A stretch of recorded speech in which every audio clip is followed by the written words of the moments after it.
Good evening and welcome to the Sherdog Radio Network recap of UFC on ABC 3, Ortega versus Rodriguez, or as the kids are calling it out on the mean streets, UFC Long Island. I am your host, Ben Duffy, Sherdog.com senior editor. With me is not Keith Shillan. Don't adjust your pictures. Neither is it Ed Carbajal. I know he looks a little like Ed Carbajal, but this is joining us for the second time, Devin, also known as Dev Goes Fishing from time to time. Dev, how are you doing? I'm doing great, man. I'm a little bit, someone in the comments said they got blue balls. I've kind of got a little bit of blue balls, but I'm happy to be here with you, man. Blue balls after, frankly, the best night of foreplay we've had this year. So the balls are exceptionally cyanotic and swollen, need them drained. I'm not here for that. Take care of it yourselves. But let's jump right in and talk about this main event. What was turning into a really, really promising and interesting, well, apparently title eliminator between Brian Ortega and Yair Rodriguez ended in disappointment as the fight went to the ground.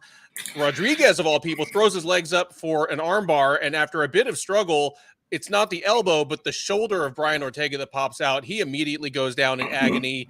Yair, aware and gentlemanly enough now to inflict any unneeded punches, and the whole thing's over in about 4 minutes, 15 seconds. As we've already mentioned, disappointing, obviously. What thoughts do you have, Devin, about the 4 minutes of action we saw? Like, what were your takeaways from what we actually saw there? I thought Yair was pretty clearly winning that round. I thought it was clear as day. His hands were super fast. He was cutting great angles. He was throwing his right straight, kind of between a straight and an overhand right over the shoulder of Ortega. Ortega's really, really tough and durable, but he was eating clean shots that would have put out anyone lower in the rankings in that division. He defended takedowns well, even when it got into that scramble. Ortega in the post-fight said that he was going for a submission and trying to gain position, but it looked like Yair was just kind of scrambling out of that, just kind of exploding out. Yair's a problem on the feet. That's what I took away from this. I really think he's a problem for anyone at 145 on the feet, including the champ. Agreed. We're going to get to a couple other fights tonight where the difference in hand speed was really startling, but none of them tops this, because you're right. Yair was blistering him almost at will. Just anything he threw out was on Ortega's face before Ortega really had time to react. I did like Ortega clearly was aware of that within seconds, and I thought he did all the right things to try to neutralize that. He forced him into the clinch. He worked for takedowns that, even if he didn't get the takedown the first couple times he tried, was, giving Yair something to think about. And, that's something you can do to blunt a faster striker, is have him a little worried about the level change, make him tired. But the creativity of Yair Rodriguez never ceases to impress me, because during the extended clinch exchange against the fence, usually when somebody comes up with some new little dipsy doodle maneuver in there, it's all for show and it's kind of dumb. But the little kind of backward heel strikes that Yair was throwing, they ended the position. Ortega decided he didn't like that. He stopped doing the work he was doing, and next thing you knew, they were back in the center of the cage. Where did he come up with this stuff? It's like he fights like a stray cat almost, where it's just like any moment, any moment he has to inflict some sort of damage, he does it, and it works. It always works. Like those little heels to the shin, and I mean, do it to yourself once or twice. I mean, it hurts. I do, sucks. Not on purpose, just because I'm close. I agree. That sucks, So when he was doing, even DC called it out. I think that was the best thing DC did all night. I think it was a tough night for DC. But it was really weird, and it was really effective. And just like you said, it broke the position. He's incredible. He just does so many weird things. He does. And it's very rare in the 2020s that you see someone with that kind of on the spot creativity make it work, because if you came up in a certain era in the sport, and it's kind of ironic since they fought and Yair lanced him, but BJ Penn seemed like he would just come up with things on the spot that would work. But the sport was so much less developed in 2007. It is rare that in 2022 you still have people, a few of them that will come up with things off the cuff that are actually effective in the moment. Got to take a moment to say hello and welcome and thank you to all of kind of our OGs that were in the chat for like well before we even started. Boss, obviously the OGest of the OGs. High or low 1000 with, you know, just coming right out. Do you think you're trained to do that? You know, so like welcome. Maybe. Definitely. Boss saying they were a little too lovey-dovey for him. I agree, because the thing about Ortega is he's normally a little chippy ahead of a fight. Like he seems like the guy that he actually is a salty dude or needs that little chip on his shoulder to get him properly motivated for the fight. So to see them have their little moment before the fight started, maybe we should have known something was going to happen. Like I don't know, but completely agreed on that one. So the somewhat surprising news came out about a week ago. Yair said, I believe it was on the MMA Hour, that he'd been told by the UFC that if he won, that he would be the next title challenger for Alex Volkanovski. Note that this wasn't necessarily a two-way title eliminator, since we've seen Ortega and Volkanovski recently. But if that is true, if he really was told that, then this outcome is almost the worst thing that could happen for him, other than losing badly. Yeah, it's tough. It's tough. It's tough for him, but the UFC is trying so hard to corner that Mexican market, and Josh Emmett is great, but you know, only me or you and the people in the chat know who Josh Emmett is. People in Mexico know who Yair is. You know, I could still see them making it, and quite frankly, I think I'd be more excited for it. I agree, and even with as truncated display as we got tonight, some of the little things I saw happen tonight, I want to see how Alex Volkanovski, maybe the smartest and best prepared fighter in the sport right now, prepares for that. I would love to see it. The question now is, will the UFC do it?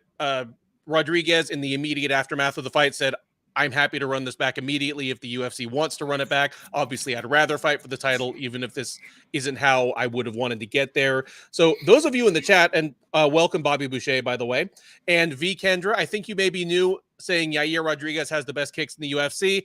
He is at least in the team photo there with your Giga Chikadzes, your Israel Adesanya's, you know, and just a very select group of fighters, your Edson Barbosas. Off the cuff, I'd say he's probably in the top 5 in terms of just effective bread and butter kicks, and then also the shit that makes your eyes pop, you know. So those of you in the chat, tell us what you think should be next for Yair Rodriguez. Do you think it should be a rematch? Do you think he should get the title shot now? Hit us with what you got. Charles Jourdain, how can I forget that? We saw him fight like 2 hours before. Thank you for that one, Boz. As far as what the UFC will do, someone said in here, Bobby says he could just see the UFC doing it, and I really think that's what they're going to do.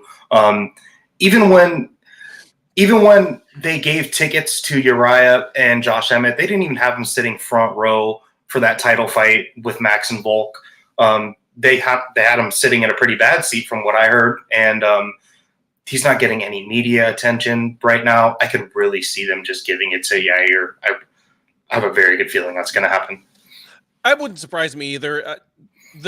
It's hard to fathom for someone who doesn't tune into Spanish MMA media or even just the UFC's own Spanish speaking product. Now, I mean, I don't know how many people in the chat know this, but I'm fully bilingual to the point that, you know, like I lived in South America for a couple of years. When I do watch the UFC broadcast with the sound on, half the time it's in Spanish just because I prefer the different perspective. But if you tune in to Spanish speaking MMA media or to the UFC's own kind of Spanish product, you can tell what a big deal it is to them and how badly they want native Mexican Spanish speaking champs if they can get them. I mean, maybe not quite to the level that they want a Chinese champ like desperately in a men's division right now, but it's up there. Yeah. So for that reason, that's long way around to saying I agree with you. I think once all the dust settles, like Dana won't commit to anything tonight. He's loath to, commit at the post-fight presser, but I think within the next few weeks, we're going to find out that Ortega needs shoulder surgery. So an immediate rematch is not really feasible. And God bless Josh Emmett, but at 38, finally coming into his own. He may have to take a seat while Yair Rodriguez gets the next title shot. I'm not saying it's fair. I'm not saying it's great, but I'm sure as shit tuning in for the fight. Aren't you? Yeah.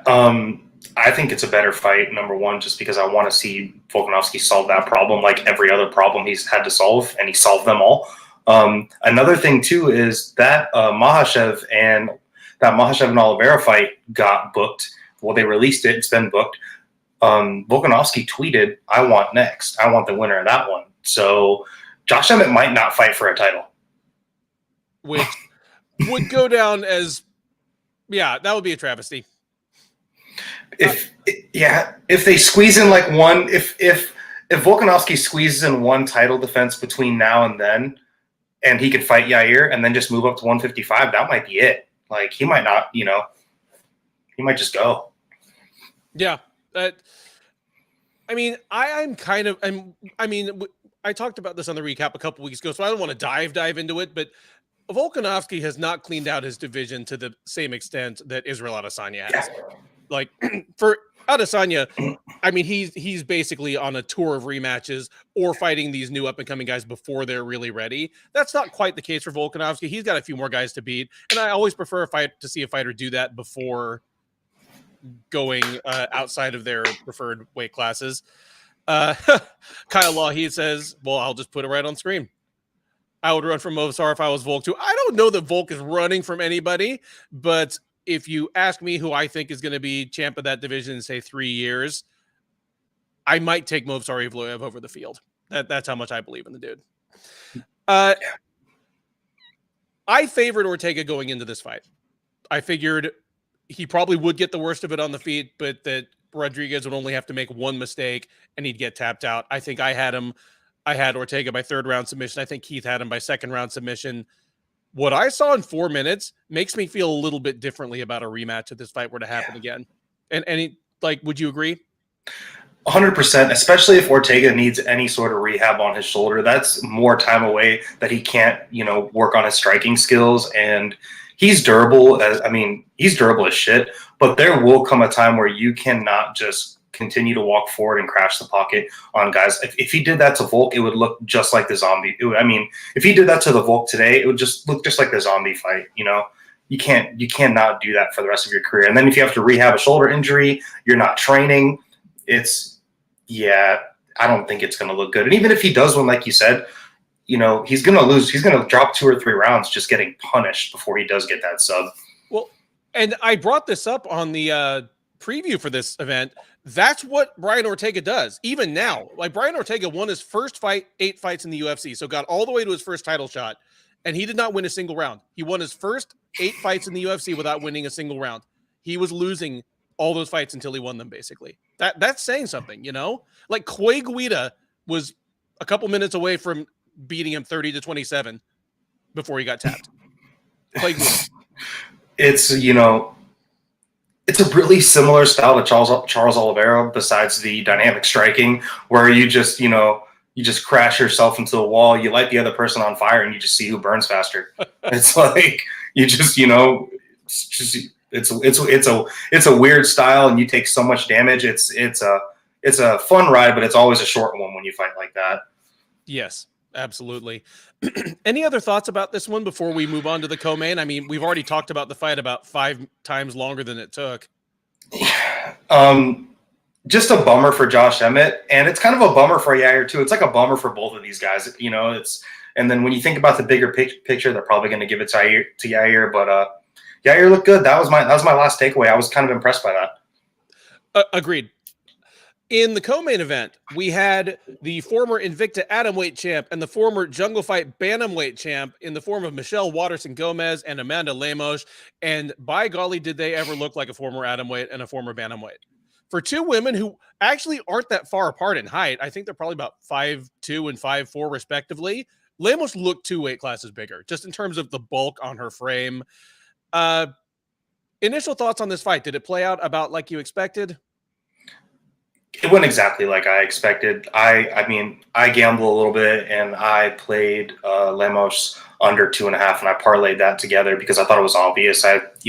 Waterson's super durable, but she takes a lot of damage in her fights, and I just thought, I thought it'd be more of a club and sub type thing, but Lemos just looks so big, and I know, Michelle Waterson has more of like a tight style, kind of Muay Thai, but very tight, and Lemos kind of sits back and wants to plant her feet because she knows she throws hard. But kind of, I think the worst part was people thinking that Waterson won the first round. Like DC was openly saying that. There was tweets coming in on the screen, and I was like, I don't know what these guys are. I don't know what these guys are watching. I was texting you that. I was very confused by that.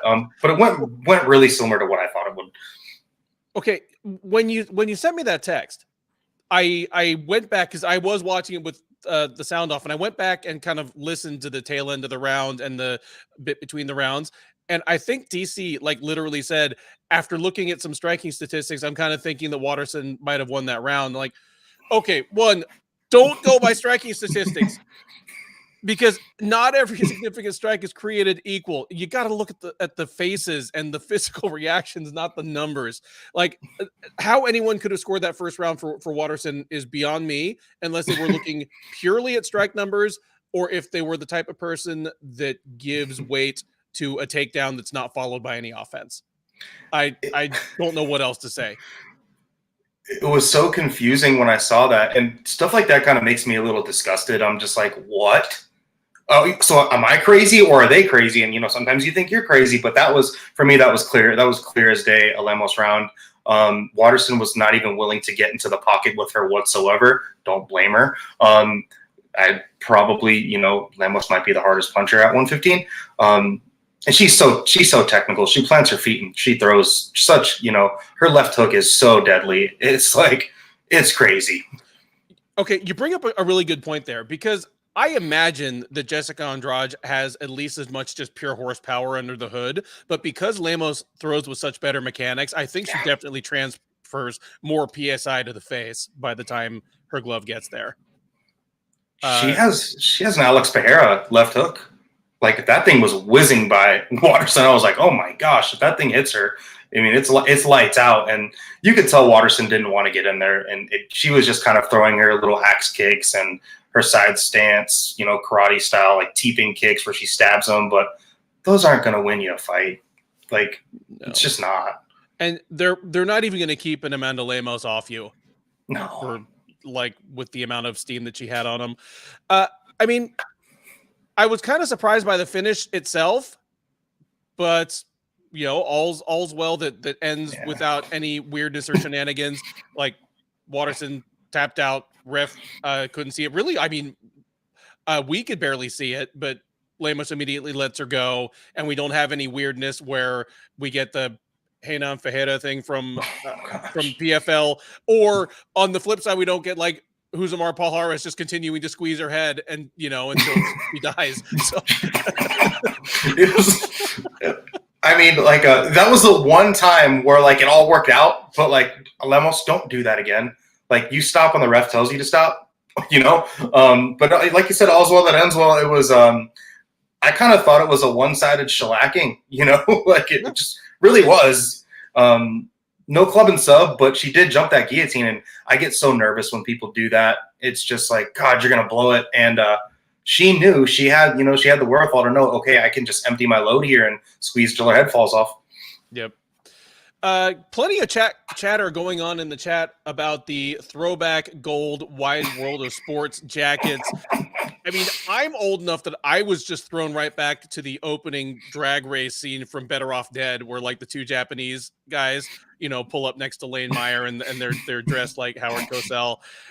I mean, anything that maybe my TV needs its color balance adjusted, but they look banana yellow to me. Like just a poor choice.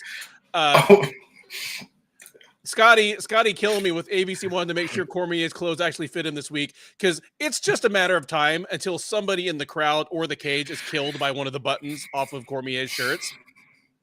Like he's taking the Rogan position of just like you can see like the little diamonds in between like their buttons where the shit's just screaming for mercy. Yeah. those buttons are fighting for their lives on DC's stomach there. He actually ended the night, though, with the jacket off. They look like sticks of butter to me. Like, We're getting like food analogies. Yeah.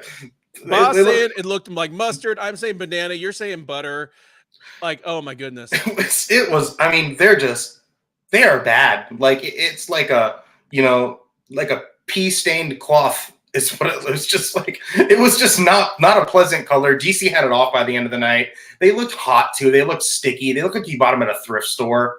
Like, they had that polyester bulletproof, like 80s suit coat feel. Itchy. Yeah. Like, oh. Yeah, no. Yeah,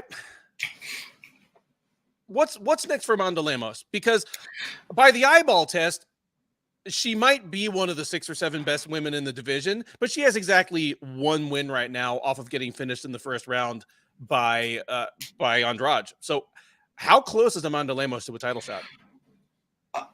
I thought she was winning the Andrade fight up until the point where she got put into that weird standing head and arm. That was weird. It's ironic. It's surprising how many highlights the UFC was able to pull off of that 3-minute fight where she got choked out. Like, wow, there's a lot of times when she was touching Andrade up in like 3 minutes of action. I think she tuned her up. I watched it right when I watched that fight back maybe like a week ago, and right when these lines came out, I bet Lemos. I was like, oh, she's just gonna, if she was teeing off like that on Andrade, she's just gonna do the same thing with Waterson. She's 35 though. That's the problem. Yeah. But I would love to see her fight Marina Rodriguez. I think that's the fight to make. No. Stop. All right. How do I remove somebody from a StreamYard? Like, the problem is the UFC strawweight division, the same 5 women that have held the title, they're in this like hermetically sealed dome where they've only been fighting each other. And we're finally getting to the point where they're starting to exhaust the permutations of fights among them. And it looks like Marina Rodriguez is probably the most deserving one to be the first one who breaks through that shell. I would much rather, like, even though I'd love to see Lemos and Rodriguez fight as a fight, like the longer, more technical Muay Thai striker versus kind of the Vanderlei Silva approach of Lemos. Okay, she's more technical than Vanderlei, but you know what I mean? Like, yeah. I don't want to ruin Lemos as somebody who could possibly move into the title picture when Rodriguez really should probably already be there.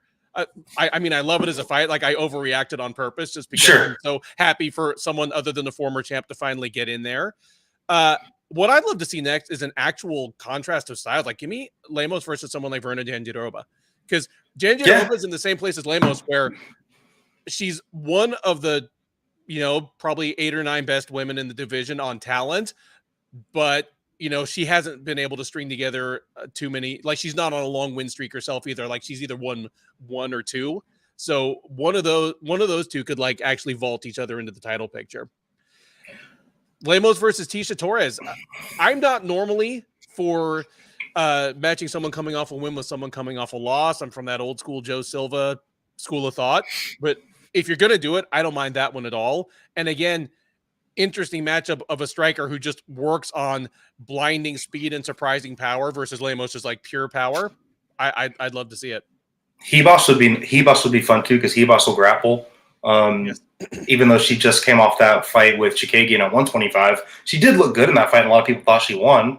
I don't know if she should fight that same fight with someone like Lemos, but I think that'd be a good test too. I just like Marina Rodriguez because I know they're both like high level strikers, and I think that'd be a great to watch fight. But I understand, if one of them loses, that's just a step back, at a shot at getting closer to the title.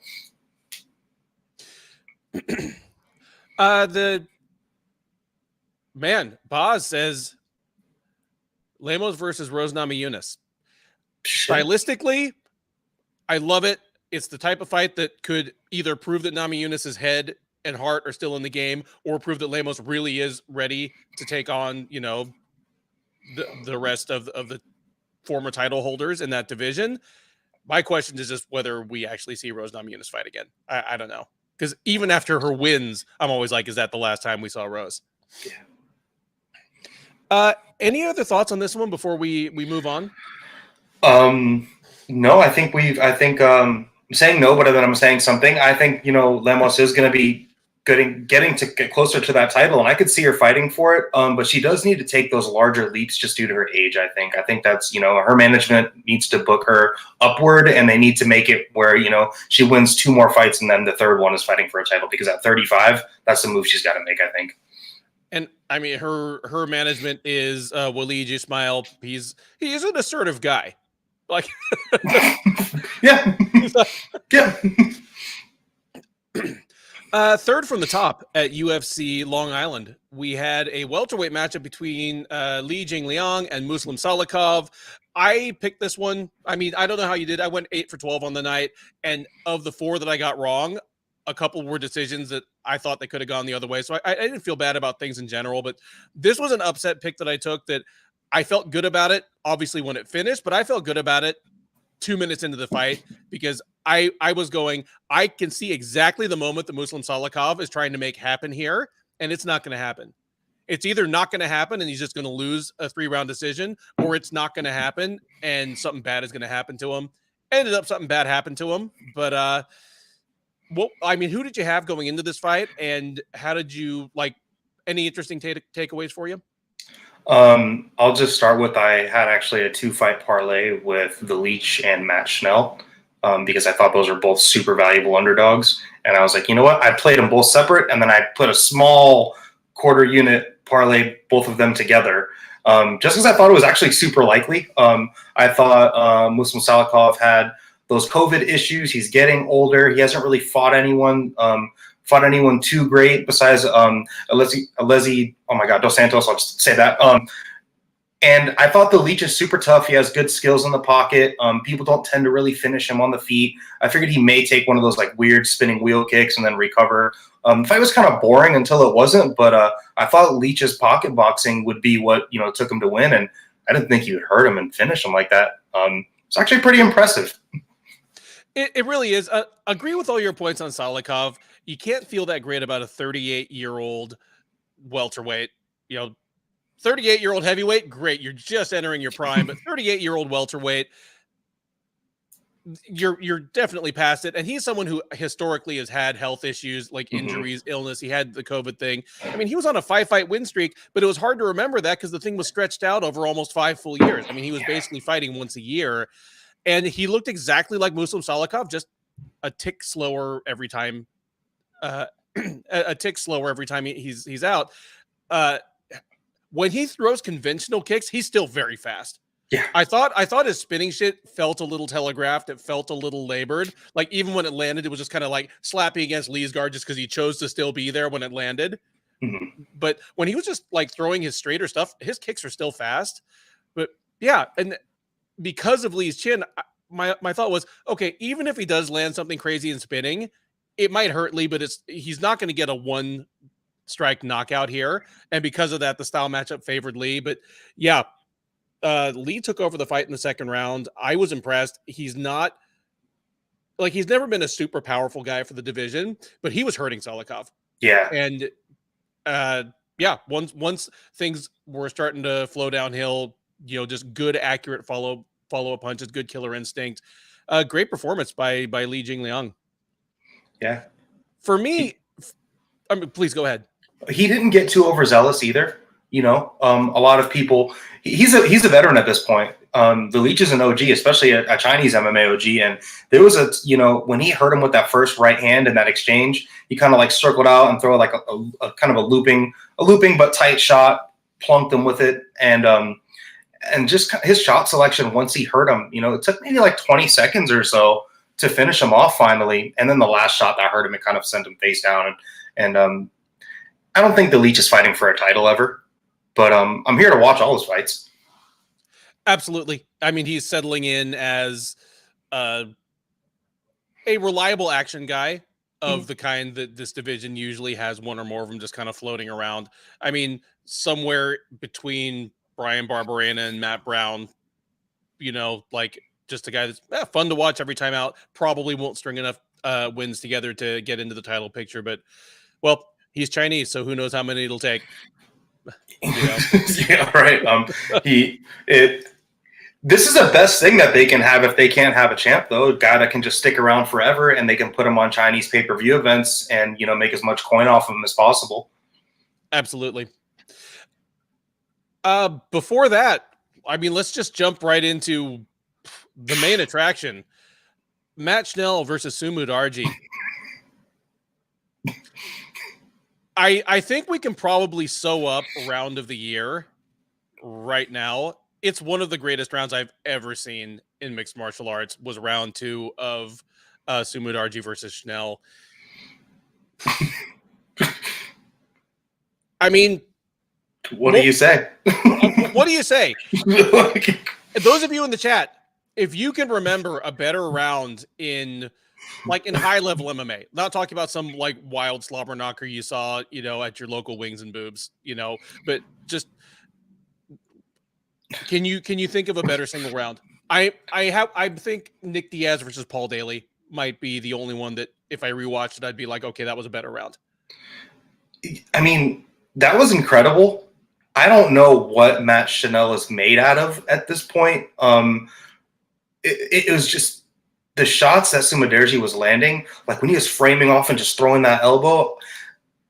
I mean, I don't know. It was weird. It was like a photo, like a flash photo. He would stop for a second. His eyes never shut though. In the slow-mo, I watched his eyes, and I think that's what the ref must have saw. His eyes never shut in one of those single moments. He kind of just, you know, it looked like he was out of it, and then all of a sudden he would just get back into it. And when he got that mount and those elbows, I sent you a picture of like right when the ref pulled him off and Sumu Darji was on his back. He looked like he was dead. Like he looked like a dead body. Even before he got the takedown, though, what started that happen was Matt Schnell landed a straight right down the pipe, and when Sumu Darji was trying to exit against the cage, then he caught him again, and he was hurting him. I think Sumu Darji gassed out, blew his load. I think that may be a slightly underrated part of it, because he was so in control of that round, but the pace on those kill shots was starting to become more and more deliberate. Like, I feel like he hit him with 3 of those flat level elbows, but you know, they were like 10 seconds in between. And I think you might be right, because it was kind of a long straight that he hit him with. It didn't look like it hit that hard, but just all of a sudden Sumu Darji was reeling and Schnell could do no wrong from there on out. It was weird. Scott Smith versus Pete Sell, but yeah, it was like a sustained 2 minutes of Scott Smith versus Pete Sell. You never like, and then he lost the first round. If that was the first round of the fight, but I think he lost the first round of that fight. So then coming into the second, he's only 26. He probably got hyped up. He saw he was winning. He started landing hard shots, and then I think he did kind of blow his load there. I really do. I think you might be right. For these guys going forward, what do you do with Matt Schnell? I said on the preview that he feels like he's on talent, maybe one of the 6 or 7 best guys in the division, but he's been matched so hard that his record doesn't reflect it. I mean, he's like 500 in the UFC coming into this, just a combination of bad luck, like fighting guys that missed weight and then ended up outlasting them, running into just legitimately probably better fighters. But like, what do you do? He called out Matheus Nicolau. Do you like that? Is that too much? He's also been plagued by his own weight cutting issues as well, which is, I mean, he seemed to have things under control, but man, the damage that he takes is just, that's a frightening amount of damage he took tonight. I mean, along with Sumu Darji, but Sumu Darji's 26, and that's the first time he's had to take damage like that. That's not the first time Matt Schnell's been on skates in a fight, win or lose. But I do like the Nicolau fight. Nicolau is not as dangerous as Sumu Darji. Definitely a little bit more technical. He's probably better schooled, and he's definitely been fighting longer, and especially in the UFC longer. But I think Nicolau is probably the fight to make there, and why not? Flyweight's pretty thin, and that's an action fight. I mean, I don't mind it, but I think Nicolau probably has earned something a little more going forward. I mean, he's 3-0 in the UFC right now, and he's beaten some guys like in Manel Kopp that are probably ranked ahead of Schnell. So I wouldn't mind it if they made it, but if I were Nicolau, why would I take that? Like, you're unbeaten in the division right now. You probably deserve someone that's in the title picture next. I like Kyle Lougheed says versus Kopp or Osborne. I like either of those. We have a couple of matchups coming next month where the winner of either of those would be great. I'm thinking of Francisco Figueiredo versus Amir Albazi, Alan Nascimento versus Gordon versus Malcolm Gordon. Either of those winners sound good to me. But again, if they make the Nicolau matchup, I'm there for it. Pencil it in for fight of the night. But like, again, if I'm Nicolau, I'm not taking it. These aren't the Sherdog rankings. These are from UFC. Nicolau is ranked 7. Schnell is 8. David Dvorak is a good fight for Schnell too. Yes, I like David Dvorak. That's a good fight. He did lose to Nicolau, but all those fights make sense there too. Even Ode Osborne, like if somebody wants to give Ode Osborne a shot, I do like Ode. I think that'd be fun. Or Tim Elliott. Imagine him and Tim Elliott. That would just be it's just a wild scrap, like 2 raccoons in a dumpster. Yeah, I mean, Tim Elliott could, maybe pull off a hat trick by like grabbing the glove, grabbing the cage, and like poking the eyes. Like he could hit a Three Stooges triple, like poke him. Yeah. Check his oil. Yeah. Well, ironic you should mention that since we have a Misha Tate fight coming up to talk about in a few minutes here. Any other thoughts on your round of the year and one of your top candidates for fight of the year? Matt fucking Schnell. That's it. That's crazy. Matt fucking Schnell. Like, he definitely joins the Darren fucking Elkins club there just for a comeback that can only be properly addressed with profanity. Yeah, it's just absurd. One of those things where it's like, yeah, you remember that forever. Yes. Before that, we had a featherweight matchup between Shane Burgos and Charles Jourdain, which was another fight that on any other night, would have been up there for fight of the night. No chance tonight, obviously. But funny thing to me, like, Shane Burgos, obviously he's a Team Tiger Schulman guy. He presents as a boxer. He's hyper aggressive, but he gets really pieced up by a lot of the high level strikers he faces. Like when he runs into an Edson Barboza, Calvin Kattar, Charles Jourdain, he does not get the better of it on the feet. And he ends up winning when he wins by gutting things out, obviously, by being big and strong for the weight class, and by kind of an underrated ground game. Talk to me a little bit about this fight. I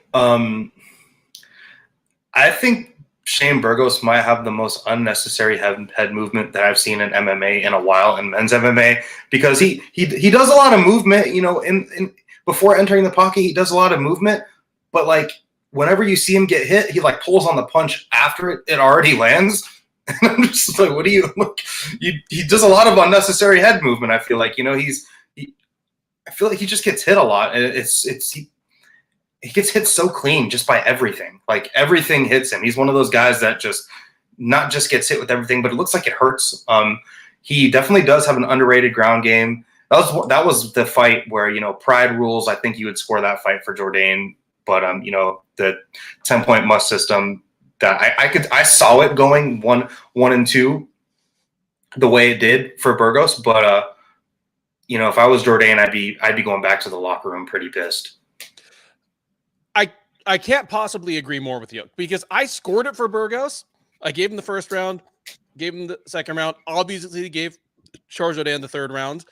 So I scored the fight for Burgos, and I wasn't happy about it.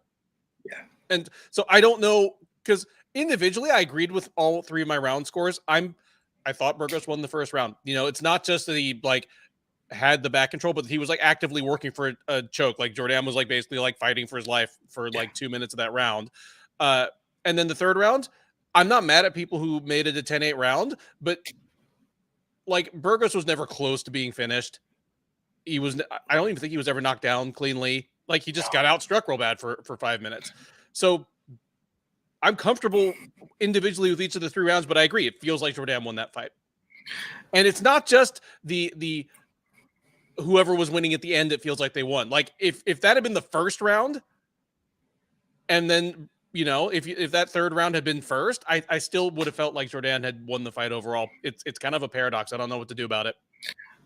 I don't like fights like this where this is the exact reason why the 10-point must system is kind of flawed in my opinion. This is kind of a perfect because yeah, Jourdain did fight like, and it's weird because if you're going to score the second round as a 10-8 for Burgos, you'd probably have to score the third as a 10-8 for Jourdain, right? Like as far as damage goes. Because he kind of he just teed off on Burgos. He hit him with every single thing he wanted to throw. He had him on, you know, he had him taking the back foot. He had him backpedaling. He had him hurt. He didn't drop him, but there was moments where you could tell, oh man, you know, anything else lands, he might go, you know, he might get put on his butt here. Very tough for Jourdain, and I think the loser is the better fighter. That's my takeaway. I picked Jourdain to win this one, so I completely agree. You know, I think he is a better fighter than Shane Burgos. I don't know what to do with this one. Bobby Boucher says, I think Jourdain's stock still goes up. Yeah. It goes up in the literal sense of he's going to keep getting prime card placements. And I think this is going to be one where I don't think Dana's going to be barking about it at the presser, but he will get that quiet validation of the UFC booking him basically as if he'd won. Like, I think Jourdain's next opponent is not going to be a step back from Shane Burgos, if that makes any sense. Yeah, and it probably shouldn't be. I think he's there. I definitely think he's there. He's come a long way. Like, he's actually come a long way. There was a moment where everybody was like, oh, he's a super uber prospect, and then that kind of got knocked down a little bit. He took some L's, but now he's on the rise, and I mean, he's fighting really well, and his hand speed and his body work, there was just, in the clinch, he was pop, pop, pop, pop, just hitting 4-piece combinations to the body and then finishing up over the top. It was a good look, but he lost his win money, so that's not good. Yeah, and there you go. I mean, as much as I don't always love the 10-point must system, I definitely don't like the win and show money. Yeah, because your money is at the mercy of people that don't always get it right. Jourdain's hand speed, yeah, just so much faster. Once he got it flowing on the feet, he was touching Burgos and his unnecessary head movement with everything. I like that you made the point about the unnecessary head movement. I think it was the Cater fight where, yeah, he just did a real good job of doing what would have been slipping a punch like a half second after it landed over and over again. So it just made it look like he was getting hit even harder because there'd be like a jerky head movement like right after he got hit. It was terrible.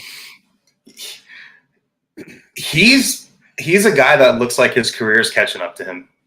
That's how it looked tonight too. Yes. Just being on the feet. Yeah. It's a lower level version of what we might be seeing happening to Max Holloway these days. Like, just take Max Holloway, move him about 10 or 11 spots lower in the rankings, and, you know, you got a guy hanging around that 11 to 15 range that probably not for too much longer. Yeah. Bobby Boucher says, book Jourdain with Ige or Barboza ahead of Burgos and rankings. See, I could see the UFC doing kind of sneaky little end run like that. And those are two guys that I would not necessarily favor Jourdain against. Well, the Barboza one would be interesting, but Ige has always been a kind of underrated offensive wrestler and willing to go to it, even though he has that like Hawaiian just scrap vibe. I think it could give Jourdain some trouble there. Yeah, and you know, if Jourdain keeps fighting the way he's fighting, look at all his third rounds. Like, if he gets to the third round of a fight, all of his third rounds are incredible. So maybe he needs to do something where he's getting to that place a little bit sooner, because he didn't look tired after the fight. He didn't look winded. He didn't look, you know, he wasn't on his hands and knees. He needs to, I think he's still young. He's not 30. I think the tune-up he needs in his game that'll really take him to the next level is to third round Jourdain, maybe be second round Jourdain. Mm-hmm. Yeah, and it could just be a difference in the way he trains, like how many rounds he trains, you know, or with which opponents. It could be, a difference in his warm-up routine. Like, I agree, because, give me more third round Jourdain. Yeah. Before that, we had a fight that had the weird distinction of feeling like a possible title eliminator, despite the fact it was one of the women's first fight in that weight class. That ended up not coming into play at all, as Lauren Murphy dominated Miesha Tate for 3 rounds. I guess one of the official judges gave a round to Tate. Why? I gave all 3. I don't know. I gave all 3 rounds to Murphy. This is another one. I'll always admit it when I get a fight dead wrong, but I nailed this one on the preview. I said, Tate's going to want to get this to the ground. She's not going to be able to. Like, I just thought Murphy would be physically stronger, able to kind of shuck her off, because Tate, despite actually having been an amateur wrestler, like she was a pretty good high school wrestler back when there were no women wrestling in high school, she's still kind of dependent on getting in, and doing trips and throws from the clinch. Like, she doesn't shoot like, a male college wrestler. And I thought Murphy just be able to shuck her off. I said Murphy wins all 3 rounds, and Tate was kind of frustrated and busted up at the end. And damn it if that wasn't true. So 2 questions for you here, for you as well as everyone in the chat. 1, Murphy, about to turn 39 years old, looks better than she has in a while. Does she have what it takes to get back to another title shot? And 2, where does Miesha Tate go from here? Like, does she have a future in either of these divisions, or did we get too high on her based on destroying 43-year-old Marion Rowe? I'll answer the first one about Lauren Murphy first. I think she looked great, but the distance between her and Valentina Shevchenko is still about the Grand Canyon. And she's 39, so like, it is women's MMA. It's it's not as shallow as 135 in my opinion, but it's still a pretty shallow division. I don't think she could get another title shot maybe, just because Valentina's kind of beat up everyone around there. Like, if they don't do the Tyler Santos rematch, I could see her fighting for a title.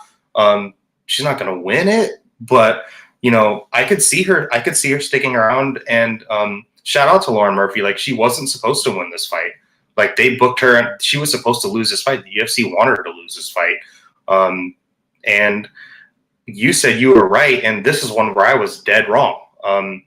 I think, and it was when you get dead wrong and you get it really proved me how dead wrong I was about this fight. I thought Miesha just had so much volume in the Caitlin Vieira fight, even though she was kind of getting teed up and taking hard shots. I was like, Lauren Murphy doesn't hit harder than Caitlin Vieira. She's not going to throw more volume. And it was just a weird. I think Miesha looked terrible. Like, she looked super slow, super lethargic. Her kicks were so slow. Her hand speed was so slow. Her shots did no damage. I don't know if it was the weight. It has to be the weight cut. She looked like shit in my opinion. Like, I don't like to say that, but like, she looked really bad. Like, I don't think she's beaten anyone in the top 15 if she shows up like that. I couldn't say it better. Like, it probably is something related to the weight cut, because she made the weight cut and she didn't look like death warmed over on the scale. It kind of gave me some hope that maybe this is going to work, but no. Like, and I wonder if the lack of volume and the kind of limp takedown attempts were a result of her just feeling drained and maybe wanting to over-adjusting to manage her gas tank, because I agree. It was an incredibly flat performance from Tate, because all the Caitlin Vieira fight told me about Tate was, okay, she's going to have a problem against the serious, huge physical powerhouses of the modern 135-pound division. We have someone in Vieira that has missed weight by over 5 pounds before. Like Tate just couldn't handle that. But hell, if she wants to keep fighting and she's serious about it, I think she has a better chance of kind of slaloming her way to a title shot at 135 than 125. I don't think she has anything at 125 for anyone in the top 10. No, if she can't, Lauren Murphy is a big, strong girl, but Lauren Murphy's 39 years old. And if she's getting pushed around like that and taking that many shots, because Lauren Murphy doesn't have a very high volume either. Her volume was fine tonight and her shots were landing. She was accurate. She showed pretty decent power. But, why couldn't Caitlin Chikagian just hit her with 10 times the volume with a better jab? Just eat her with a jab all night. I don't see her having much success at 125. Don't see her having much success at 135, but she's a big enough name where she can just kind of roll around and take, she needs to take easy fights if she's going to stay fighting, because what I saw tonight, you're not winning in the UFC. Like, that was not high enough level to even win in the UFC, in my opinion. I think you're right. In terms of the other half of this fight, Lauren Murphy, she made an interesting call out. She talked about the scheduled Jessica Andrade versus Manon Fior fight in Paris. Yeah. Now, I don't know if she's aware, but Andrade is out of that fight. She wanted the winner. If she just wants Fior, I think the UFC gives her exactly what she wants. Because I think that'd be great. Andrade stepped in for Chikagian. I heard that Andrade is out. Like, if they wanted to give her the winner of that, that's great. But if they just want to put her in against Fior, I agree with, it was Shane 766 that said UFC want Valentina versus Fior so bad. I agree. That's a fight for the cover of Sports Illustrated and Maxim. UFC always loves when they can make one of those. I don't even know if Maxim's still a magazine, but you know what I mean. One that has like appeal on several levels. And honestly, a win over Murphy, that cements anybody as a legit title challenger. Yeah. Like, Murphy showed that she's still got plenty in the tank. Mm-hmm. Or if Murphy is serious about getting another title shot here, like snuffing out one of the most promising of this up and coming crop of new contenders, that could do it as well. I would love to see her fight Manon Fiorot. I think that'd be a great fight for Lauren Murphy. I think that could be a title eliminator right then and there. Someone in the chat said, Scotty says Aaron Blanchfield versus Miesha Tate. Just like I'm sure you feel the same way, Scotty. I think what we saw tonight, Blanchfield would eat her alive. Absolutely. But you know what? Tate probably doesn't think that. So if they want to use her to put over a Blanchfield, a Barber, a Casey O'Neill, Casey O'Neill would tool Miesha Tate. That Miesha Tate that we saw tonight, Casey O'Neill would finish her inside of 2 rounds. I think all three of them would dog walk her from what I saw tonight, especially the Barber that showed up last time. Yeah, the new improved, the old dinosaur, new lion, whatever Barber this is, like, Vitor 3.0 Barber. Like, yeah. And Aaron Blanchfield's a wizard on the ground. That's Miesha's game, and I don't think she's going to keep up with her. Then those girls are getting better. That's something that if Miesha walks away, I wouldn't be surprised. Me either. I mean, I was surprised when she came back, obviously. Yeah.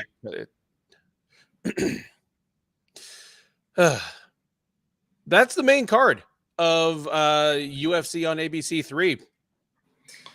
It was a hell of a main card it was. Top of the prelims.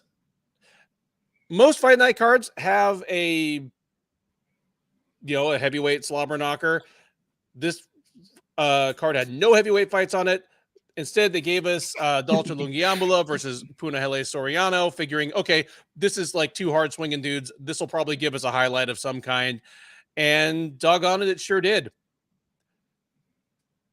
Any thoughts on this one? They are who they thought they were. Any surprises? Lungiambula had some success in the first round. Good takedown game. It was. I thought it was going to be. A middleweight slobber. Oh my god, slobber knocker. It's kind of it's the little brother of a heavyweight slobber knocker, because middleweight and heavyweight are the 2 worst divisions in men's MMA. Middleweight maybe arguably being worse in my opinion. So these are, this is a very similar. And Dalcha was a heavyweight, so that's, I guess, maybe part of the reason why they did this. But Puna cracks, man. Like, that's the takeaway, that he caught the kick and he threw the right hand, kind of similar to what Adrian Yanez was doing to Tony Kelly. But it only took 1 shot because Puna's got heavy hands. You need to be careful trading with him. That's my biggest takeaway is if he keeps doing that, and he's finally getting more confident in his game. I think when he fought like Brendan Allen and he lost that fight, I think Brendan Allen has more experience, but I think Puna didn't really trust himself or trust his hands in that fight. In this fight against someone like Lungiambula that's big, muscled up, probably this guy cracks. I need to really let my hands go. And when he let him go, and that was a pretty violent knockout. It was really nice. It was. Punahele Soriano hits hard for a guy who's, I mean, he looks jacked, but he's not a huge middleweight. He's not oversized for the division. I mean, Lungiambula looked like he outweighed him by 12 or 15 pounds in the cage. But yeah, once he lets his hands go, he hits hard. Just obvious physical horsepower going with good technique. In the middleweight division, it isn't hard to kind of sneak into the top 15 with a couple wins in a row. It's just kind of how depopulated things are. I think he's kind of getting there. Interested to see what the UFC does with him next. He's Hawaiian, and their last Hawaiian guy just got the crap beat out of him, Max Holloway, and I love Max. Dan Ige is another one of their Hawaiian guys that's kind of on the decline. Puna might be a guy the UFC wants to get behind, so I'm pretty curious to see what they do next for him. I got a soft spot in my heart for both Puna Soriano and Dan Ige, because when I first started working for Sherdog, we used to do a lot of we did a lot of interviews with Ali Abdelaziz's clients, and both of them worked for Ali at the time. So, you'd always get a text from Dan or from Puna with like, this is so-and-so's phone number. They're expecting your call at 4:15, and both just, really, really polite professional guys. And I knew who Dan Ige was at the time because he was already in the UFC. But Puna Soriano was like this, 3-0 guy still fighting in Hawaii. So the first time I saw who had been texting me all these years, I'm like, I'm glad I was polite to you. One last on this fight, High or Low is asking thoughts about Daltz's rib, because I guess late in the first round, it started to stick out. It looked like, Quado, leader of the Martian resistance, like getting ready to bust out in Total Recall, like his rib was just like starting to poke out from his torso. It didn't look comfortable. But that's not what stopped the fight. And it didn't really even look like it slowed him down too much. It seemed like he was aware of it, but it wasn't like a body shot that, finished it. I don't know if Puna or his team even noticed the rib, but it didn't, to probably just, he's probably leaving the UFC. We'll get to that later. To get knocked out and to have a rib injury like that, like he's took 3 L's tonight, in my opinion. Like hopefully he gets to keep his insurance coverage. Like they give him like Cobra, they give him like 60 days or something to get that rib fixed. Before they let him go. Before that, we had the what the hell is this doing on the prelims fight as Jack Shore and Ricky Simone locked it up. I was too scared. Dev. I said on the preview that this was a trap fight for Jack Shore, but I still picked Shore because he's just been so smart and so well prepared for all of his opponents. He's fought guys before that were faster and stronger than he was and just found ways to nullify them. And this time he couldn't. Ricky Simone, even though I don't like, I think he should have lost the Merab fight. So his win streak shouldn't be quite as long as it is. He is a growing problem for this division, and he's still a young guy. What is he, like, just barely 30 now? He is fast. He's a very good wrestler. And he's got that old school wrestle boxer thing. Of course, Keith loves his wrestle boxers. I say that Simone reminds me of an old school Team Alpha Male guy. Like before Team Alpha Male got with Dwayne Ludwig, where they were all kind of modeled on Uriah Faber, like just burly bowling ball like wrestlers that threw a basic repertoire of strikes, but threw them really hard and landed with surprising success because of the constant fear of the takedown. Like that, like Ricky Simone is just a 2022 version of that, but he does it at such a high level. And like Shore did all the right things to try and nullify Ricky Simone, and it just wasn't enough. Like, I was so impressed with Simone's grappling in the second round. I think Jack Shore, this was probably his poorest fight IQ fight, in my opinion. There was moments where he was having success at range on the feet, and then he would, clash the pocket, and then he would start a take, and then he would, start doing his wrestling game. But then that would just get reversed to Ricky putting him up against the cage and then, taking him down. I don't think for someone that's as well schooled, that's as smart as Jack Shore with an undefeated record, I don't think he fought the best game plan. Jack Shore showed tonight that I think his problem is that he tries to make every fight an MMA bout where you need to use all of your skills to make one of your skills shine and then use the other one as defense. Just because you're a good grappler doesn't mean you're going to out-grapple everybody, but you can still outstrike them. You know, you need to use your striking, your wrestling as a defensive mechanism instead of offense and strike. I think Jack Shore could have won this fight. There was moments where he had on the feet, but I think he just got too ahead of himself. He wanted to grapple. And then Ricky Simone has also improved so much. He's so strong. He's so fast. His hand speed is so fast. And his pocket boxing is really impressive. That's what hurt Jack Shore. And those clinch breaks too, hitting him with the elbows on the clinch break. Ricky's going to be a problem for dudes at 135. And I'm glad you mentioned those elbows on the clinch break, because that's the kind of thing, like not necessarily that specific technique, but that's a kind of thing that Jack Shore is usually the guy that comes up with it.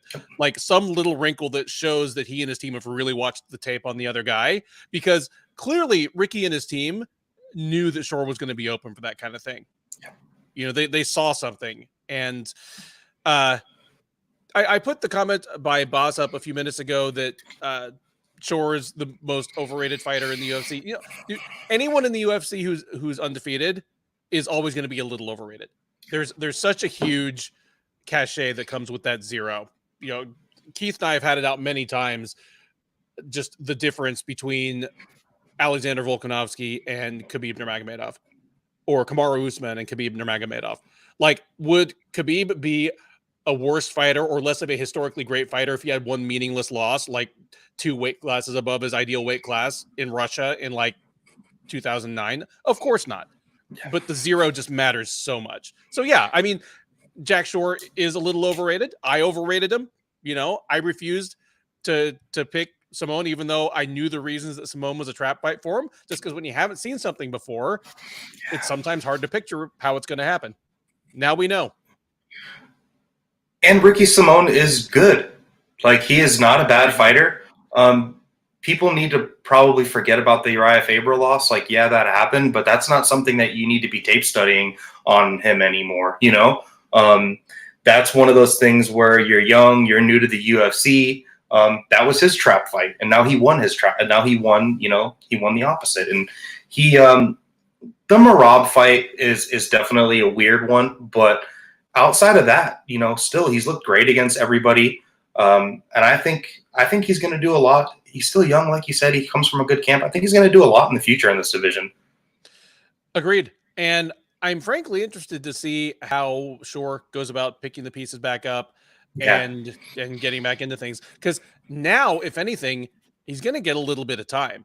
Shore is even younger than Simone. And yeah, all of a sudden, there's not going to be any pressure for the UFC to force him into the title picture. He's got that L. He's probably going to need to win at least 3 or 4 more fights before he even gets into the title picture.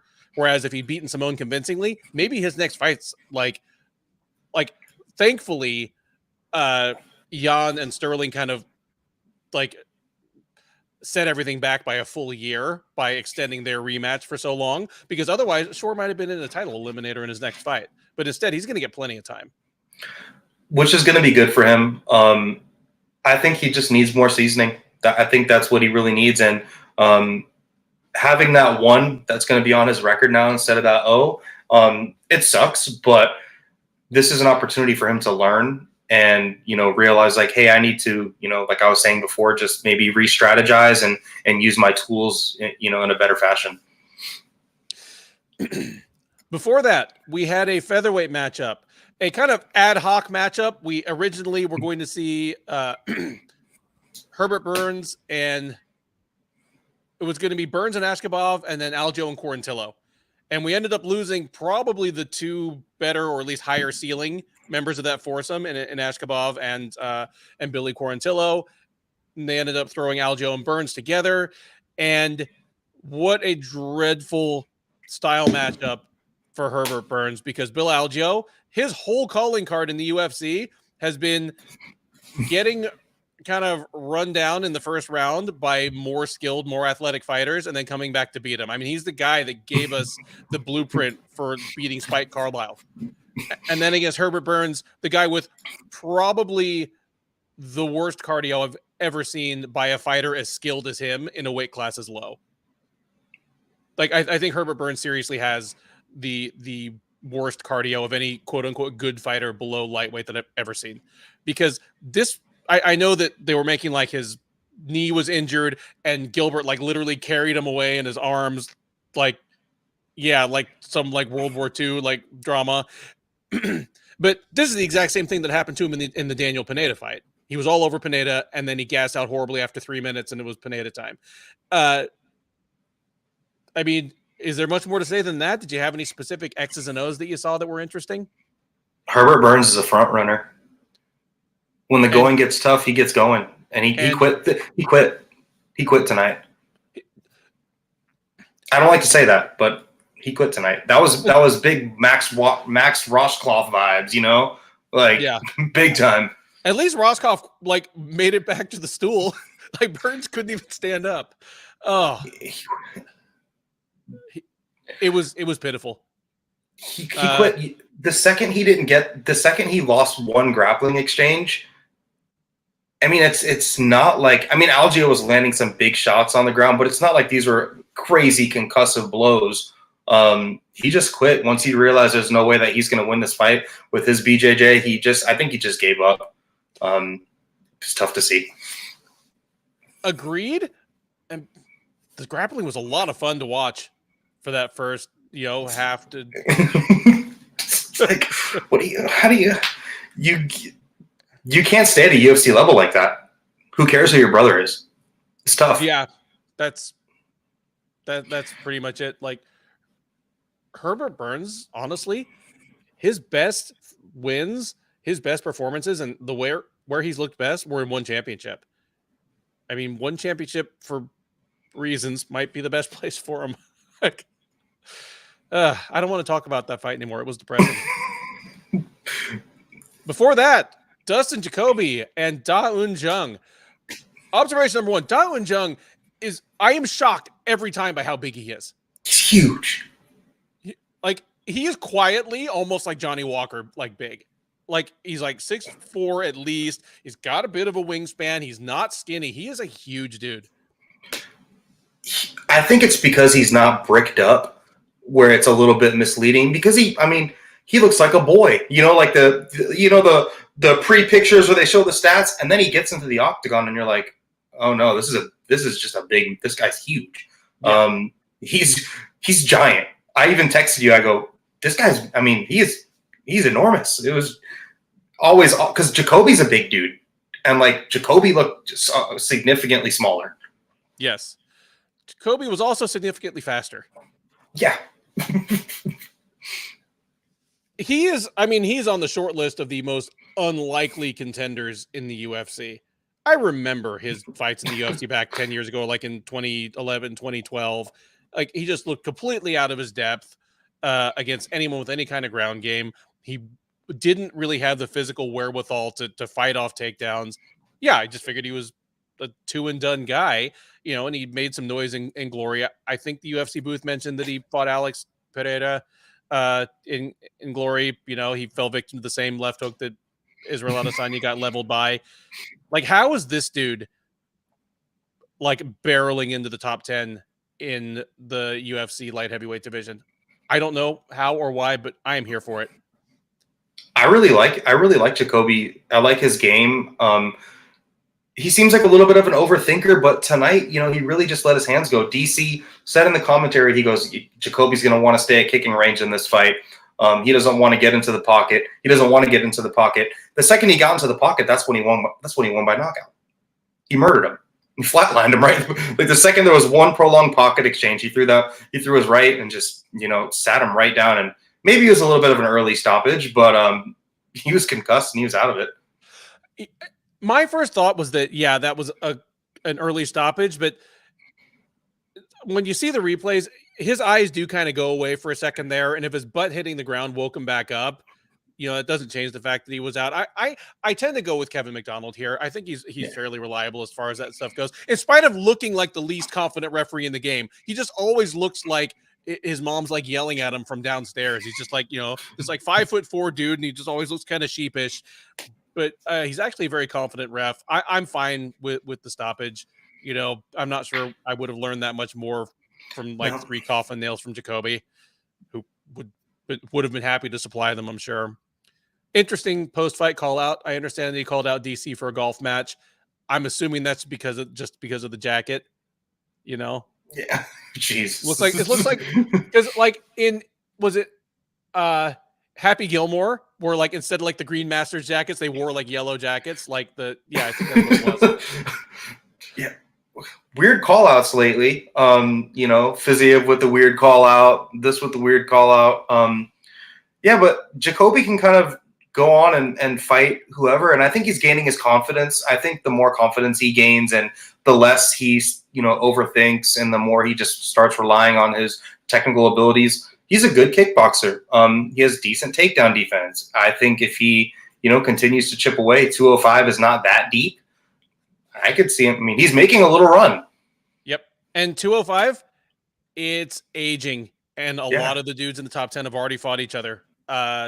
So anything can happen. Boz says he's Keith Peterson's friendly younger brother. They both definitely have that hair deal. I remember Peterson tweeted a picture of the two of them, and just the caption was virtually identical, and it's them standing next to each other, and you realize that Peterson is literally a foot taller. Or I'm sorry, no, like Peterson's a foot shorter. Oh.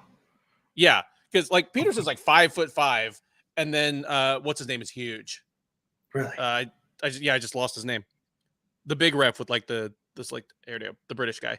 Oh, Mark Goddard. Yeah, thank you. Mark Goddard tweeted the picture of him and Peterson saying virtually identical, and they look kind of the same, except the Goddard's like literally a foot taller and probably has like 80 pounds on him. Anyway, Goddard's fought at heavyweight. He has some heavyweight MMA. And he fought at heavyweight, not like heavyweight with a t-shirt on, like Herb Dean. Like Goddard's fought at like real heavyweight. Yeah. Before that, in the middleweight division, we had Dwight Grant and Dustin Stoltzfus in what was probably the only pink slip derby on the card. Grant moved up in weight to try and salvage things. He needed to win badly. Stoltzfus decided to stand pat. I mean, I don't know what else to say except Dustin Stoltzfus is a pretty good wrestler when he's fighting a striker that just moved up in weight. I mean, he spent the last 2 rounds kind of manhandling Grant, throwing him all over the place. I mean, I think Stoltzfus actually has had a really tough go in the UFC. Besides this fight, fighting. Well, the booking has been brutal on him. Like Rodolfo Vieira and just Gerald Mearshar. Like, he's fought tough dudes, and that's typically his game. His game, and he was winning against Mearshar until he lost. When these lines first got released, I saw the line and I actually hammered just a straight wager on Stoltzfus because he was a plus 120 underdog when the line got released, and I was like, he's going to win this fight. Dwight Grant just got knocked out at 170. He's super low volume. He's not a wrestler. He's been knocked out at 170 prior to the by D-Rod. He's moving up. Stoltzfus is fighting for his he's fighting for his career. If Stoltzfus would have lost this fight, he was getting booted from the UFC. And my takeaway is, just like you said, Stoltzfus can wrestle people. He can win fights against guys he has wrestling advantages on. Dwight Grant was just about as big as him, though. Dwight Grant wasn't small. Yeah, I mean, he wasn't small. Neither of them are like huge for the division, but Grant, he sized up to 185 just fine. I mean, we're talking about a division that has like, Nick Maximov in it. He's definitely bigger than Maximov. He's, he's twice as tall as Duran Win. Duran Win like weighs 197 half the time. Even as the winner here at Stoltzfus, I don't see a whole ton of continued upside for him. He's a guy that could hang around for another 4-fight contract by kind of alternating wins and losses, but I don't see him like ever scaring the top 15, even in such a depleted division. You? No, not really. I think he'll keep his contract. He'll probably get another 1 or 2 fights, depending on the booking. He might lose one and win one, or might lose both. But I think his next 2 fights are going to be win one, lose one, or lose both, and then possibly get escorted out. I don't know if his game is, UFC long haul material, unfortunately. That brings us down to the opener, the highly anticipated UFC debut of Emily Ducote against veteran and UFC strawweight OG Jessica Penne. Ducote was a moderate favorite coming into this. Anyone who'd been paying attention, she's had a bit of early mid-career resurgence since dropping from flyweight to strawweight. I mean, she was the sitting Invicta strawweight champ, but she put it on Jessica Penne. Just sharper, faster. Penne did some of the right things to try and squelch that. Had some success in the clinch, and actually I thought hurt her a little bit in the clinch. In honor of Keith, always got to give some dap to the taller fighter who clinches and uses that to their advantage, but didn't do it long enough or often enough. And I thought Ducote won all 3 rounds pretty obviously. Any thoughts on that? There were moments where Penne definitely seemed to be larger. Ducote's going to probably face some issues at 115, just being her size, because she looked pretty small. But she's fast. She has tight striking. Her leg kicks were super. Her calf kick was super effective. She had Penne hopping on one leg out at some moments. There were moments where Penne was firing straight shots and Ducote would get hit. I feel like Penne probably hit her a little bit too much for the skill level that Jessica Penne's at and her striking. But that's her UFC debut. She's still pretty young. I think she could have a pretty good future at 115. Technically, it kind of went the way. I thought she was going to have more success on the feet, honestly. I really did. I think Penne had moments that she probably shouldn't have, but Ducote's young, and I think she could, patch those up. It's an interesting point that you make that Ducote's young. I mean, she is still just 28, and that feels strange to me just because she's been around long enough, and I had long enough ago written her off as just another woman in Bellator at 125, that for her to be having the surge and realize that she's still just 28 years old, she's got a couple more years where she will probably continue to develop. Yeah. And even if 115 is her final stopping point, because you pointed out, like, she's not big even for 115, she'll probably continue to fill out and put on a little more muscle and come into a little bit more natural power in the next year or two, which is saying something, considering that her last 2 fights before this were a knockdown of the year and beatdown of the year contender over good fighters. Like Danielle Taylor and Alicia Zapatella are both very good fighters, and Ducote absolutely put it on them. So we talked earlier about the top of the strawweight division has been this 5-woman merry-go-round literally since it's existed. And finally, some women are lining up to get in the door.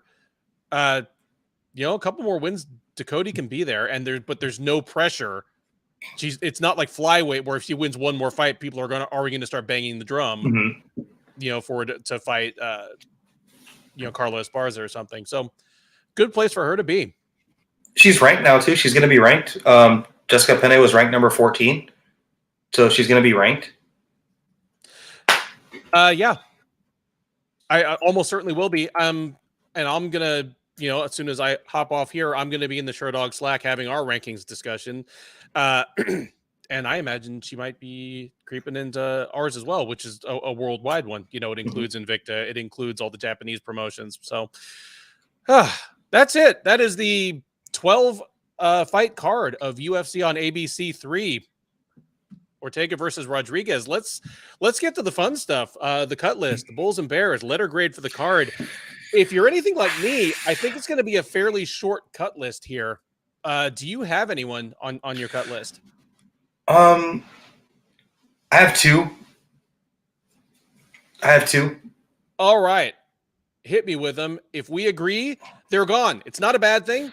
The Contender Series is firing back up in a couple weeks. It is literally going to try to send 25 or 30 fighters to the UFC. Somebody's got to go to make room for them. So who goes from this card?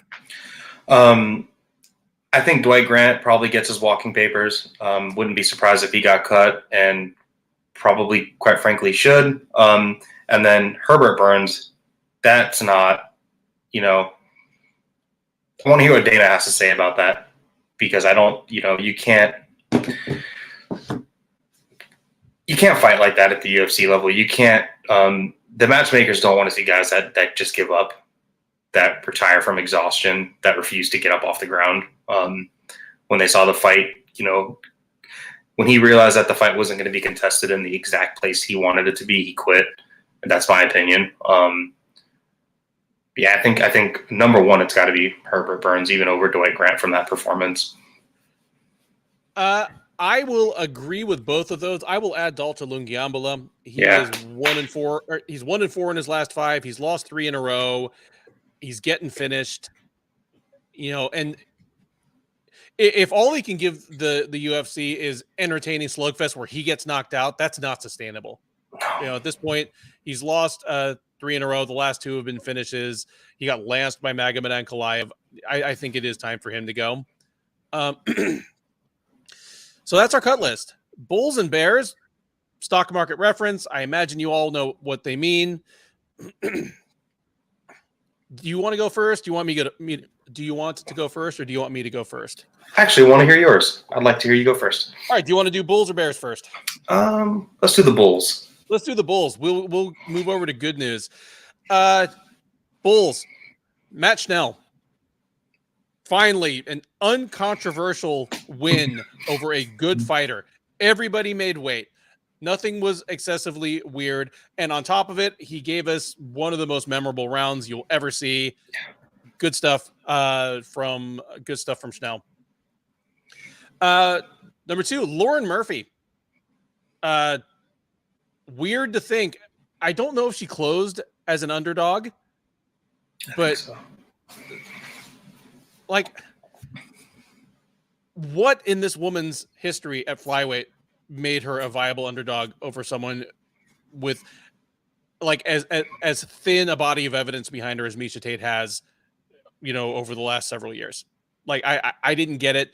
And Murphy looked like someone who is not demotivated by her failure to win the title.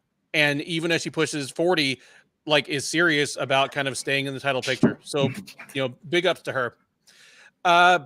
Number 1, Ricky Simone, handing a 16-0 fighter his first L in a completely uncontroversial fashion, getting a finish, showing off the best of what he can do when he is at his best. On a night with a lot of standout individual performances, I think he comes off as kind of one of the stars of the night. What do you got? I actually had all 3 of yours, so I'm going to have to pivot to something else, but I 100% agree with everything you said. Lauren Murphy looked great. Simone looked great. Those guys, Angro, looked great. I think I have to go. My number 3 would be Bill Algeo, to go out there and,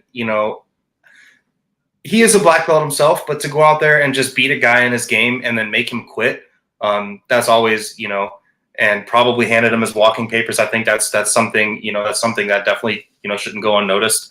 Jacoby, I think Jacoby looked great. I'm a, big time Dustin Jacoby pusher. I think, Dong Jung was on a run too, besides that draw, he gave him his first L in a long time. So that's, another thing that should not go unnoticed. And then, my number 1, I am going to go with Amanda Lemos. I think she kind of dog walked Waterson here, jumped that guillotine, looked great. And a win over someone like Waterson, Waterson is a bigger name than the champion in that division. Yep. A win over her is only, and especially a win like that where it was, it's kind of almost a flawless victory as far as the striking goes. And then when she got that submission, it was, she wasn't in danger at any moment, and I think this is a big move for her. Agreed. On the Bears, you want to go first? You want me to go first? I will let you take it first again. All right. Bears. Got to go with Miesha Tate. Again, just the flip side of the same coin. She was favored, whether I agree with that or not, coming into this fight. It was a likely title eliminator for her. If she had won uncontroversially, the UFC would have set up her versus Valentina Shevchenko before the weekend was out. I guarantee you. And for her not just to lose, but lose in such a way that anyone who was watching closely was like, okay, she's not going to fight her way to a title shot in this division. Like, if that's the Lauren Murphy fight, there's nobody in the top 10 that she's going to be able to use to springboard. So you gotta, you gotta have say that her stock is down. Stock down for Muslim Salikov. He put together 5 straight wins in the welterweight division about as quietly as you can, even as a division where you often have to put together 6, 7, 8 wins in a row to get into the top 10. I mean, just ask some of the guys that have done it. Ask your Santiago Ponzinibbio's, your Vicente Luque's, but quietly, but he was getting it done, and this put a definitive end to that, as Jingliang Li is a gatekeeper to the top 10, and he kept the gate hard. He slammed that gate. Number one, Barrett, how could it be anyone but Herbert Burns? Yeah. I mean, unless it's all of us for that damn main event, it's got to be Herbert Burns, because if you can lose your job in the UFC off of a single performance, this is up there. This is up there with, your famous night of Caleb Starnes, with your Max Roscoff, where it's not just the skill that's in question, but the will, and you get just the ugly visual. Like, dude, Dana's never gonna forget you almost refusing to get off the canvas 3 times. Like, he might be gone. If he wasn't a Burns, I guarantee he was gone, but we'll see. What do you got? That one, I just want to touch back on that one more time. When they go to the matchmakers and they bring this up to Dana, they're going to look at this and say, who do we even put this guy with? And you, like you said, even though he's a Burns, you can't ride on that coattail forever. I won't keep him as mine, but he should be everyone's number 1, probably, in my opinion. My number 3 bear is DC scoring rounds. That's my number 3, not my number 1, but my number 3 is DC scoring rounds. They need to tell the commentary to stop doing that, because it puts out a false narrative. They talk so much about how they all just went to a course to go learn how to score rounds, and clearly they didn't learn anything. Yeah. it's me and you should not be able to accurately score a round over any of those guys. Yeah, as you say, it really would be better if they just didn't venture into that at all. Yeah, they should just tell them to stop saying it. Yeah, because sometimes you get some decent input, but sometimes you get something that's so bad that, like, Anik just kind of has to cover for it by going, well, luckily ours aren't the scorecards that matter. And he says ours, even though he didn't give one. So basically saying, luckily your damn bullshit scorecard doesn't matter. I'll add one overall bull for the entire thing, which comes, I think, courtesy of, I think it was Luke Thomas who pointed out that fight night cards on the road are about as like bankable a win as you can get from the UFC over the last year or so. Like UFC Austin, UFC Columbus, UFC Long Island now. Anytime they're on the road with a free fight night card, they have generally been just fire. And this one, I mean, we're going to get to the letter grade next, but if the main event had even been good, it would be at least on my list for events of the year. But as it is, we didn't get what we wanted. What letter grade would you give this card? You can't include the main. I mean, you can kind of include the main event, but by the way it ended, that I'll give it a solid B. I think this is a B grade card. I think, the main event could have made this an A card, but it was good all around. We had good finishes, we had submissions, we had knockouts, we had some, we had the match Schnell fight, and then the Leech knocking them out, 2 underdogs back to back. The dogs were barking tonight. That's one thing for sure. And when the dogs are winning fights, it's usually in emphatic fashion. So I'll give it a B. You know what? That's exactly the grade I was going to give it as well. I give it a B. Again, anything other than just abject suckery from the main event would have been an easy A, but B is not bad. And the UFC Roadshow continues next week. It is, of course, UFC Fight Night Blades versus Aspinall, UFC London. Some things have kind of fallen here and there on that card, it is still a good looking card on paper. Obviously, it is stacked with UK and other European fighters. The preview for that one, Keith and I will have that one out first thing Monday morning as usual. But thank you very much, Devin, for joining me on this recap. This is your second. I hope it was even more comfortable and at least as enjoyable as the first. Thanks to everybody in the chat. You know, all the OGs were there. Kyle, High or Low, Bobby, Boz. I saw a couple people that I think might be new. Oh, Chris Wiz just showed up. Like better late than never, Chris Wiz. But, you know, we always appreciate you guys coming out and kind of going back and forth with us on these. I do like the new platform where I'm able to put your comments right up on the screen. But that's it for the Shillan and, well, Shillan and no Shillan, the Duffy and Dev recap for UFC Long Island. Thank you guys very much for listening.